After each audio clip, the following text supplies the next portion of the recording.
Bienvenidos a un nuevo programa por Radio Echegoyen de Talcahuano, por la 107.3.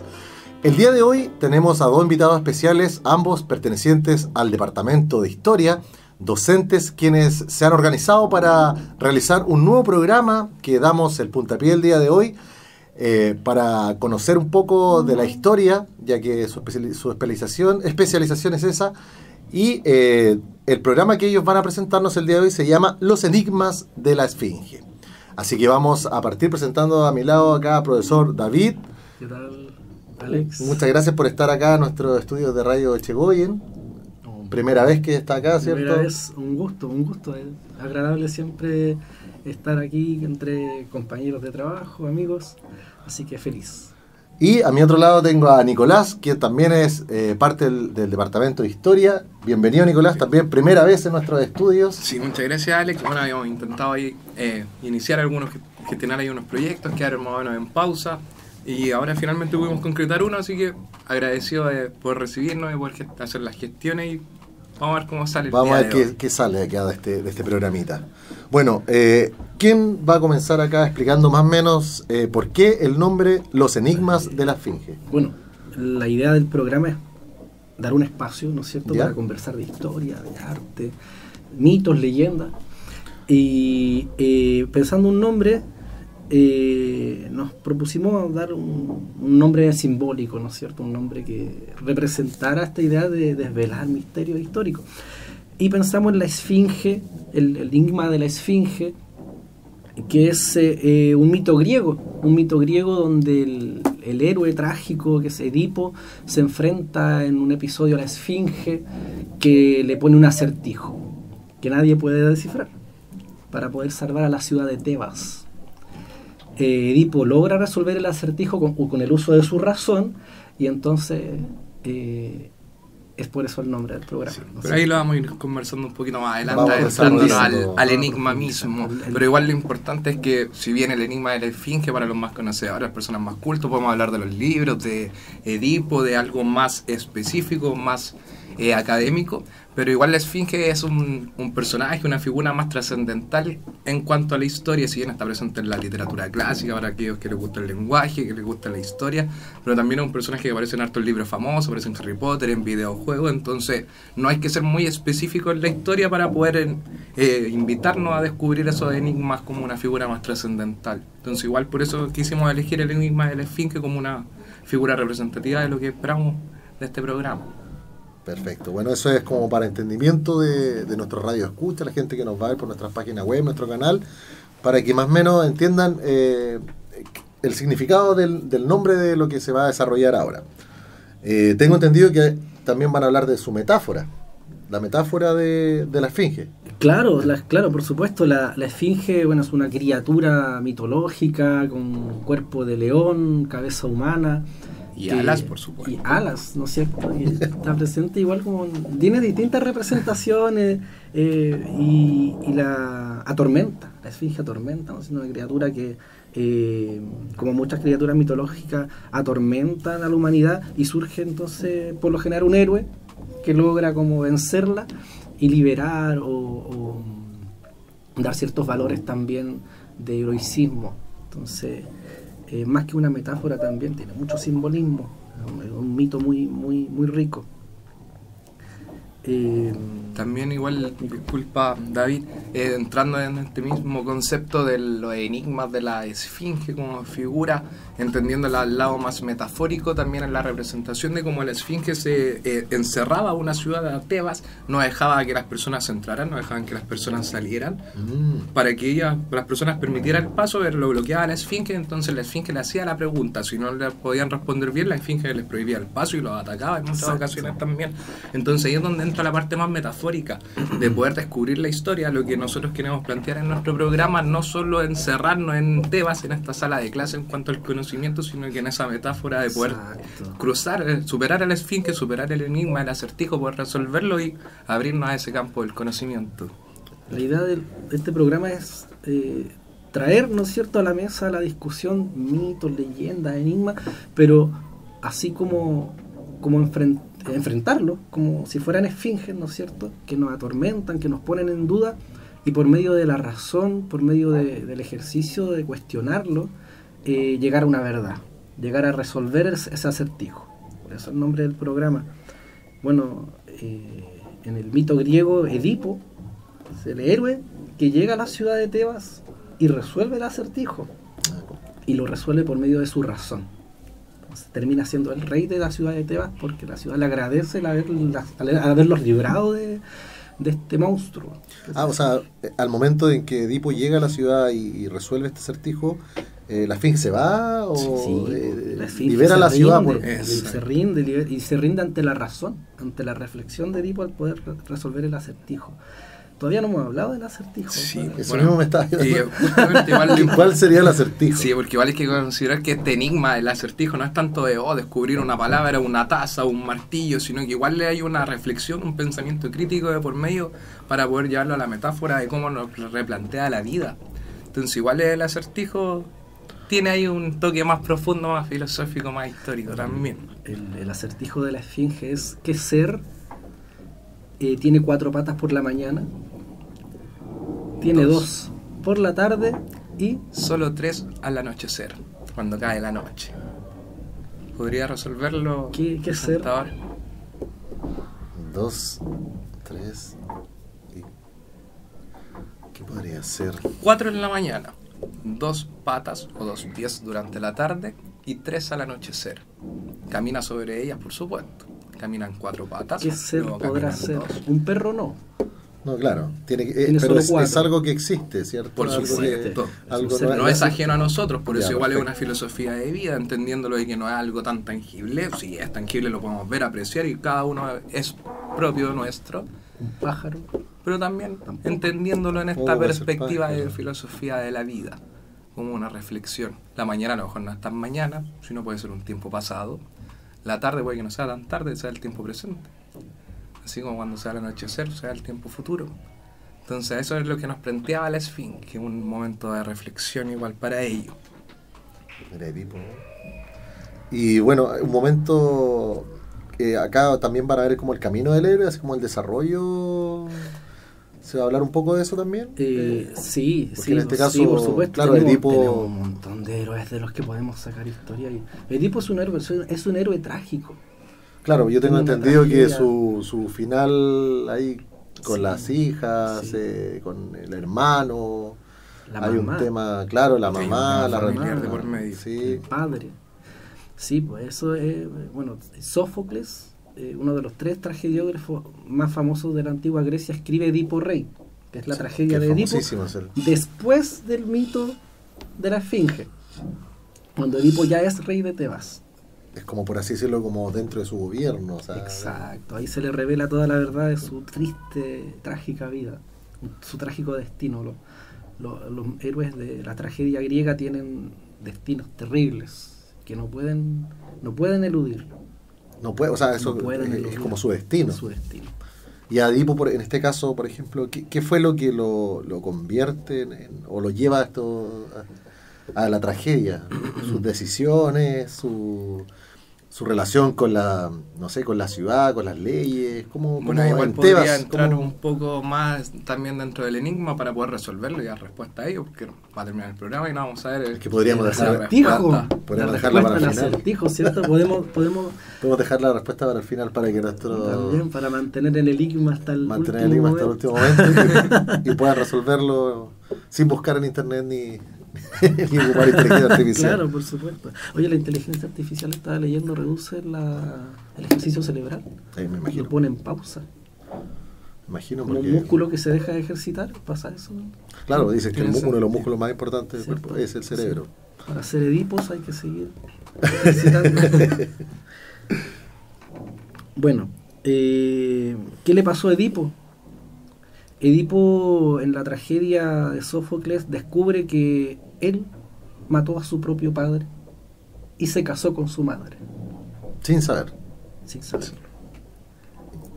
En un momento él es abandonado y después, entre comillas, desterrado. Se va él mismo de la ciudad y en un cruce de caminos mata a una persona que después se entera que fue su padre. Después él, cuando salva la ciudad de Tebas, se casa con la reina de Tebas, que era su madre. Porque los reyes de Tebas habían tenido un hijo, que era Edipo. Pero el oráculo, el adivino, dijo que Edipo se iba a casar con su madre, iba a matar a su padre. Y los padres de Edipo, para evitar el destino terrible, lo llevan a asesinar. Pero la persona encargada no lo asesina, lo cuelga de los pies. Por eso Edipo el nombre Edipo significa el de los pies hinchados. Mira. Entonces Edipo crece en otra ciudad sin saber su pasado. Entonces después avanza su vida y pasa todo esto. Se entera del el destino. Sí. Estaba todo escrito, por así decirlo. Y se cumple. Sí, el oráculo era bastante asertivo en ello. Igual no solamente se acercaban personas a consultarle, sino que también muchos sabios, muchos reyes. Y claro, parte se destinaba a su destino y muchas veces terminaban cumpliéndose. En muchas civilizaciones los oráculos siempre han sido como de sabiduría y de confianza, sobre todo para los reyes, los líderes. Por supuesto. Se basaban, creían netamente, o sea, a 100% en ellos. Sí, o sea, no era algo cuestionable. Personajes extraños, extravagantes, ascéticos, que son adivinos, como muy cercanos a la muerte, muy en cercanos Rusia también tenemos como ese consejero mágico extraño. Sí, Diego Portales acá en Diego Chile también, Portales, que movía todo este periodo conservador en nuestro país. Nunca fue presidente, mucha gente lo confunde porque aplicó muchas leyes o administró y organizó muchas de las ideologías e influencias en nuestro país, pero él era simplemente un interventor. Interesante. Continuando con el viaje de Edipo, ¿qué continúa acá? Bueno, podemos decir que Edipo, tanto la tragedia de Sófocles como el mito de Edipo, inspiró también muchos pensamientos más adelante. Tenemos, por ejemplo, en el psicoanálisis a Freud, con el famoso complejo de Edipo, ¿no es cierto? Claro. El hijo que tiene la figura fuerte de su madre y se enamora de esa figura materna, se pone celoso también. Bueno, eso es algo que para que la gente que a lo mejor haya escuchado... Psicología, por supuesto. Exacto. También en la filosofía tenemos aquí a Nietzsche, que hace las diferencias en torno a la tragedia griega y la figura del héroe, y a esta idea del oráculo, ¿no es cierto?, del conocimiento, la diferencia entre lo apolíneo y lo dionisiaco, el conocimiento más racional, lógico, y el otro conocimiento más desde la embriaguez, desde la fantasía, ¿no? Todo esto que tiene que ver con las tragedias griegas y con los mitos y los héroes griegos tienen su influencia, obviamente, en toda la cultura occidental. Sí. Y no solamente en la parte tradicional, sino que se hace reflejo también hasta nuestro día, entendiendo a la figura y representación de la esfinge como una figura trascendental y fácilmente identificable de personas grandes, tercera edad, adultas, niños, porque son parte como de la cultura popular en cierto modo. O sea, se presenta en la literatura, el libro. Harry Potter, por ejemplo, en uno de los desafíos se presentan y tenían que cumplir unos ciertos desafíos, terminar el año escolar. Se presenta la figura de la esfinge, le hace un acertijo y se entiende dentro del mismo contexto, en videojuegos, en literatura, en películas, como una posición de este camino del héroe que tiene que enfrentar desafíos, supera a la esfinge y prácticamente se le abre el clima de la historia, el desenlace. Claro.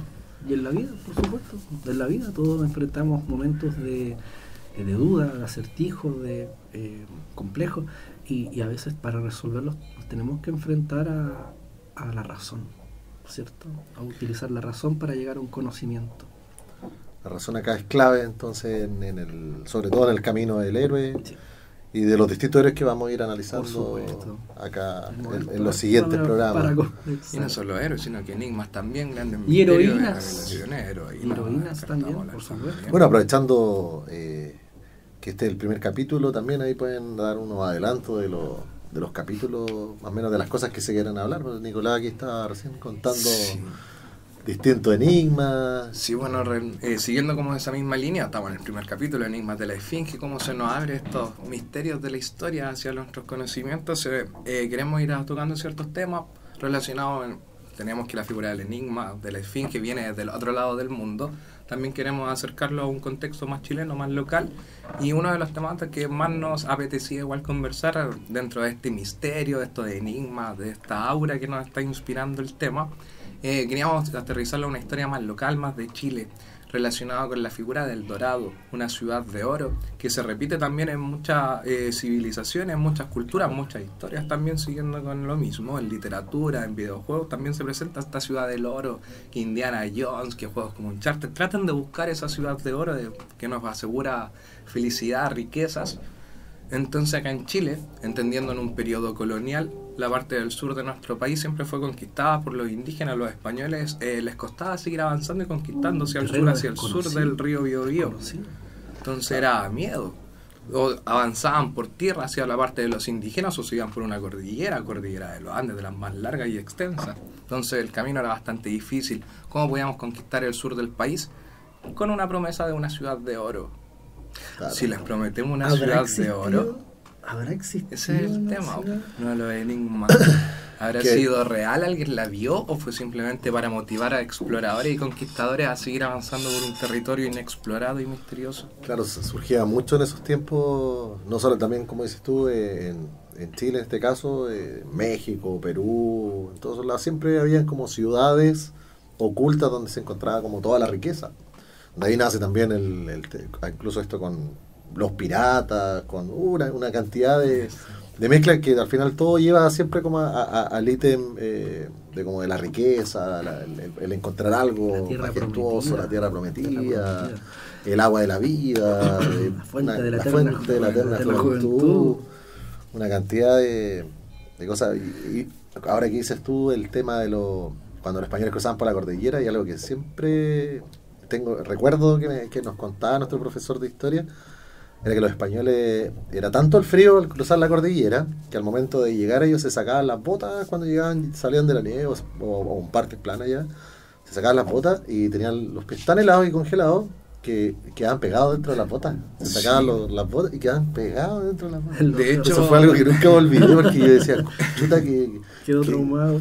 Claro, es que es verdad, porque claro, una parte del cuerpo congelada uno realmente no la siente, no se siente. Entonces me imagino el hielo, el frío que tenían en los pies, que al final se sacaban y...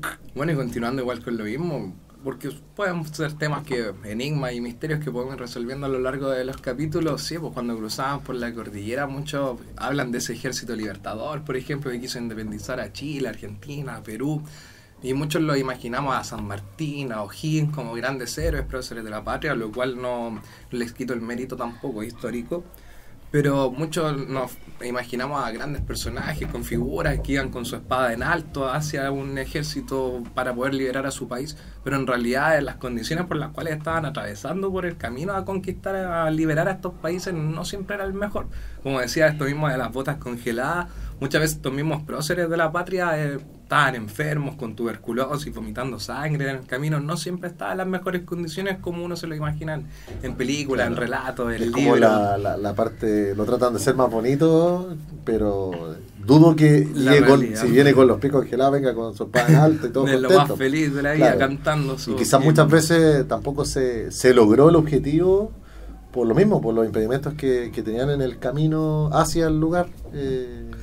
Las complicaciones que se dan, quizás muchas veces partes de la historia que a lo mejor pudieron haber sido distintas, no se cumplieron por esto, por las enfermedades y sobre todo las distintas, como en ciertos sectores hay distintas enfermedades, distintos climas, todo esto si lo compenetramos es una dificultad grande. O sea, el desconocimiento de hecho de llegar a un lugar, no saber con qué te vas a encontrar o si va equipado para ese lugar donde va. Entonces, todas esas cosas. Tenemos hartas historias de viaje. Tenemos las cruzadas. Las cruzadas son. La conquista de Chile. La asociación completo. Sí. Exacto, un montón de videojuegos también. Claro. Pero bueno, próximo programa. El Dorado podría ser. El Dorado. Los misterios por ahí. El Dorado. Descubriendo. Y finalizamos con... comentando aquí ¿cuál es el enigma? ¿Hablas tú o hablo yo? Bueno, ¿Qué fue lo que dijo Edipo? Bueno, respondiendo a esto de la criatura, el animal que se levanta por la mañana caminando en 4 patas, durante la tarde camina solamente sobre sus 2 pies y en la noche camina con 3 patas. Igual era un enigma un tanto filosófico que nos pudiera servir para la vida, entendiendo esta en la mañana como una juventud, una etapa temprana en nuestras vidas, cuando somos niños, cuando somos bebés y gateamos sobre estas 4 patas. Después vamos creciendo, desarrollándonos, descubriendo nuestro mundo, nuestra vida, tocando nuestra naturaleza, nuestro entorno, emitiendo nuestras primeras palabras, caminando ya por 2 pies, caminamos, nos abrimos al mundo, lo exploramos por nuestra propia cuenta, y después cuando se nos acaba la vida, cuando estamos en esta parte frágil, en la última etapa, en los descuentos, como le llamamos popularmente, y andamos por nuestros 2 pies, pero con un apoyo extra, con el bastón, y ahí sumamos los 3 pies cuando cae la noche. Mira, finalmente cerramos nuestros ojos para descansar. ¿Cuál sería entonces el ser que responde al acertijo? Así, porque en realidad di la descripción, pero no lo nombré, sería el ser humano. El ser humano. Qué increíble como... bueno, acá partimos hablando de la razón, la historia, la filosofía, al final todo se entrelaza. Claro. Bueno, igual que Edipo, que se enfrentó a la esfinge, ¿no es cierto?, resolviendo este acertijo. La idea de este programa es desvelar los misterios de la historia, utilizando así mismo la razón, ¿no es cierto? Esta esfinge, preguntas que nacen, me imagino yo que televidente de repente puede estar pensando, ¿por qué llega esta esfinge a la ciudad de Tebas? ¿Se sabe? ¿O es de adentro de, como por así decirlo, del...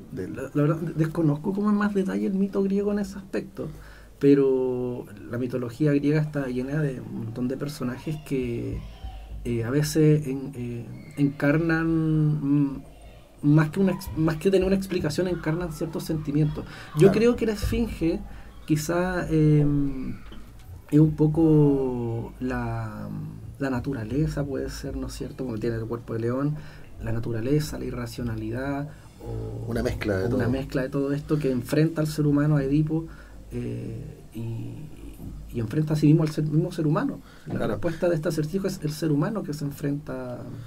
Porque a mí una cosa que es muy interesante en alguna historia, por ejemplo en este caso se toca el tema de Tebas, y realmente también muchos escritores, historiadores, que les llama la atención, así como, ¿por qué esta esfinge? Pueden de repente sacar, no sé, otro libro, otra historia de Tebas, y quizás, no sé, pues la esfinge era un castigo para la ciudad porque la ciudad, no sé, se portaba mal, no sé, no estaba siguiendo las reglas, las reglas, es que justamente mucho libertinaje, claro, mucho libertinaje, era como un castigo. Sí, es que entonces, justamente Edipo llega como un liberador acá, como un héroe y liberador de esto, purificador de la ciudad. Muchos de estos relatos griegos nacen justamente para explicar el contexto que está viviendo una ciudad, y muchas veces, no sé, como dice, de que se están portando mal, de que hay mucho libertinaje.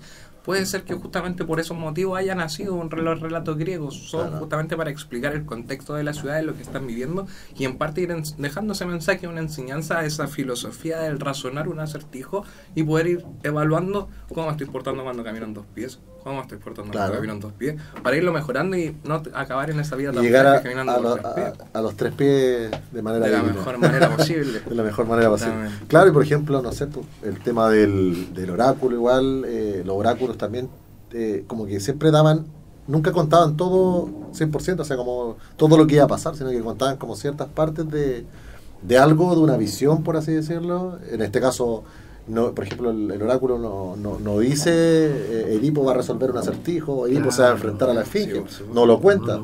Me imagino yo, si lo saben todos los oráculos, quizás lo sabían también, sabían el desenlace que se venía, porque muchas veces de repente los oráculos, sobre todo en películas o libros, casi nunca mueren, como que siempre cualquier cosa que suceda, o si la ciudad se destruye o algo. Ahí que el oráculo es un canal. Claro. El conocimiento, el oráculo de Delfos, por ejemplo, es el oráculo, el canal al conocimiento del dios Apolo. Entonces el oráculo, ahí estamos hablando de Esparta, Atenas. Es un canal de Delfos, la ciudad de Delfos. Sí, claro. Entonces es un canal, no es una persona en sí. Pueden ser varias personas. Claro. Puede ser un lugar. Sí, porque las representaciones lo hacen como de repente brujos, de repente seres raros que como que no son humanos, casi nunca son como... Sí. Además igual el oráculo entrega los elementos puntos para poder guiar el camino, entendiendo la lógica de que si ya lo sé es porque ya no va a pasar. Claro. Si yo estoy haciendo mis cosas acá y quiero salir corriendo porque se me va a pasar la micro, pero si ya sé que se me va a pasar, me sigo trabajando acá, vamos cambiando el destino, el futuro, y esas cosas ya no se van a cumplir, no te fías del camino de cierto modo. Entonces el oráculo igual entra ahí en esa posición de guiarnos el camino, tiene la información, la canaliza, pero lo justo y necesario para que se pueda cumplir el objetivo. Ahora lo trágico de esto es que los papás de Edipo quisieron evitar el destino y abandonar, quisieron matar a Edipo, pero el destino es... Bueno, casi siempre una vez que se entera, por ejemplo, a mí me gusta mucho Esparta, Leónidas y todo este tema, y él igual cuando se va antes de irse a las puertas calientes a luchar con Cersei, él se dirige al oráculo y el oráculo le informa que la ciudad iba a caer, que él iba a morir, le cuenta todo, y él también lo primero que quiso hacer fue como cambiar este destino. En su mayoría, como si no es un destino favorable, yo creo que como el ser humano siempre intenta o salir lo mejor posible de la situación o cambiarlo, pero casi siempre, no sé, existirán historias donde logran cambiar de repente el destino. Puede ser un tema para un próximo claro, capítulo. Claro, también viendo los ejemplos. ¿Cuáles han logrado cambiar su destino, parece decirlo? Exacto, si es que han podido desafiar o no a los oráculos. Claro, es lo mismo confrontación con la muerte. Hay muchas historias también que la muerte no la venden como algo malo, sino que es algo más de la vida, es algo trascendente, claro, y que antiguamente incluso hay historias que la muerte andaba caminando por la tierra y era una persona o alguien que puede haber sido hasta un oráculo, porque sabía cosas. Y tenemos muchas representaciones más también. Así es. La India se me vino ahí a la cabeza también. Sí, bueno, una gran variedad. Bueno, chicos, fue un gusto haberlos tenido en el estudio acá en Radio Echegoyen. ¿Qué les pareció? ¿Qué les parece acá el espacio de conversación que se genera acá? Porque sobre todo, como somos una radio comunitaria, este programa no solamente lo ven los docentes, los asistentes, los estudiantes, sino que también lo ve la comunidad de Talcahuano. Entonces, la idea de estos programas es dar conocimiento, entregar conocimiento, que exista conversación sobre temas que son interesantes, sobre todo que estos temas ustedes mismos también los ven con sus estudiantes, muchas veces las pruebas, los libros que tienen que leer. Edipo Rey, un libro que siempre ha estado en la lista de útiles, por así decirlo, en los libros que hay que leer. Trasciende generaciones en generaciones, un libro ya... Sí. Como te decía al principio, siempre un gusto y un agrado compartir estos espacios, y como tú dices, también dar, pensando que la radio no solo es para la comunidad educativa, sino también para Talcahuano. Por supuesto que es agradable también compartir la oportunidad de fomentar el pensamiento crítico, estos tipos de reflexiones, y la empatía y las ganas de aprender, ¿no es cierto?, de conocer más, de interesarse por los libros, por la historia. Exacto. Y lo mismo, agradecido igual de la invitación, del espacio que nos deja, y justamente eso, nos gusta esa parte del desafío de poder abrir la información, el conocimiento hacia más personas de la comunidad, entendiendo de que muchas veces igual en las salas de clase, en los espacios, no sé, hablar de literatura clásica, de Edipo Rey, de una figura, son a veces complejos de llegar a los estudiantes, a otras personas, pero después los veo jugando con elementos bastante similares, que conocen a los espartanos, que vieron 300, que andan con una espada de los templarios, y no es tan ajeno en realidad lo que vemos en la clase. Entonces agradecido a este espacio de poder presentar esa otra perspectiva también. Exacto, es una forma menos tediosa, por así decirlo, de hacerlo más interesante e interactivo, la forma de enseñar. Bueno, chiquillos, muchas gracias por haber estado acá. Saludamos a Patricio, que está tras las cámaras, como siempre ahí. Saludos, Patito. Y agradecemos a todos los que nos sintonizaron por la 107.3, una radio humanista y laica por la libre expresión de las ideas.